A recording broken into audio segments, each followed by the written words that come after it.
Hi, I'm Melissa Steeman, nurse practitioner, health coach, and founder of Lifestyle Health and Wellness. Today we're going to be talking about glycemic index and the glycemic load of food. Knowing what these terms mean and values are in food can help you when you're choosing what type of food to eat, what foods to pair together to be able to help you on your health and wellness journey. You may have heard it said that evaluating the glycemic index and the glycemic load of food can help you understand how healthy a food is and how it can help you on your health journey, especially if you have prediabetes or diabetes. But there's a lot more to the story than just looking at the glycemic index and the glycemic load. So let's dive into what these are and how they can affect you. Glycemic index measures how quickly foods containing carbohydrates impact your blood sugar. Foods with carbohydrates are ranked from 0 to 100 on the glycemic index. Foods with a rating of 70 or greater have a high glycemic index. Foods ranked 56 up to 69 have a medium glycemic index, and foods that are 55 or lower are considered low glycemic index.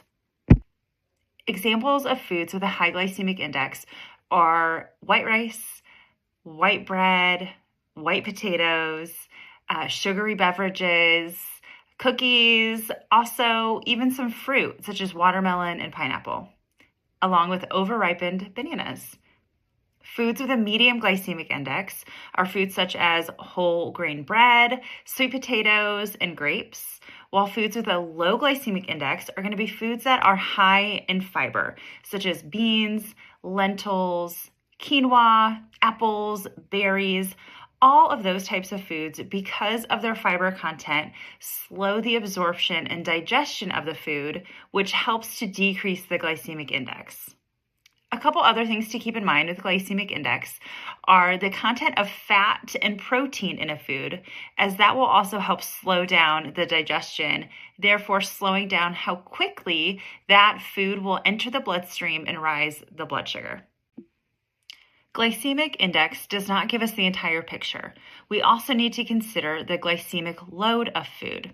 Glycemic load is calculated by taking the glycemic index and also the serving size of the food, and then putting that into an equation. A food may have a high glycemic index, but a low glycemic load, such as watermelon. What's really important to remember is that a food with a low glycemic index doesn't necessarily indicate that it's healthy for you. Remember, foods with carbohydrates have a glycemic index. Foods without carbohydrates don't have a glycemic index. So a food with a low glycemic index, such as bacon, not necessarily the most healthful food to help you along your journey, but it does have a low glycemic index and load. Many foods that are low in glycemic index and load have actually been shown to increase the risk of progression of type 2 diabetes and prediabetes. Like I said, like bacon, processed meat, full-fat dairy, those types of foods. While evaluating the glycemic index and glycemic load of foods can be helpful for you when making food choices, just remember, this isn't the bottom line. It's not the only factor to consider. I would much rather you have foods that have a medium glycemic index and load, but are full of fiber, than eating foods consistently that don't have any glycemic index, but are full of saturated fats.